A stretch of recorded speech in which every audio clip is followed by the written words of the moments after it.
জয়ের পরে বাংলাদেশের মান সম্মান আরও বাড়ালেন তামিম। ক্যাচ ধরে তো বিশ্ব রেকর্ডই গড়লেন। ব্যাটিং ঝড়ে আয়ারল্যান্ডকে হারিয়ে ম্যাচ সেরা নির্বাচিত হওয়ার পর এই কেমন পুরস্কার পেয়ে বাংলাদেশের মান সম্মান আরও বাড়ালেন তামিম। ম্যাচ জয়ের পরে যা বলেছিলেন তিনি।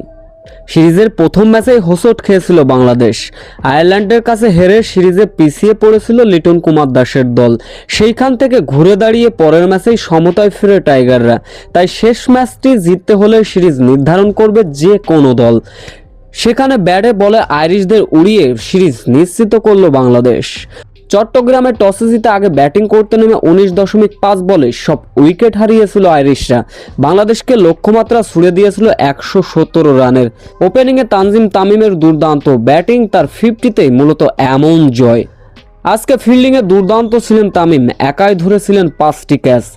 টেস্ট খেলারও দেশের ভিতর আন্তর্জাতিক টি-20তে কোনো ফিল্ডারের একই ম্যাচে সর্বোচ্চ ক্যাচ ধরার রেকর্ড গড়লেন তামিম অবশ্য এমন কীর্তির দিনে 36 বলে 55 রানে অপরাজিত ছিলেন। এদিন অবশ্য ম্যাচ জয়ের পরে বাংলাদেশের মান সম্মান আরও বাড়ালেন Tamim. Man of the match নির্বাচিত হয়েছিলেন তামিম। এমন ক্যাচ ধরার রেকর্ডের দিনে আলাদা একটা ক্রেজ উপহার পেয়েছিল তামিম, যার ফলে জয়ের মাত্রা যেন আরও বেড়ে গেল বাংলাদেশের।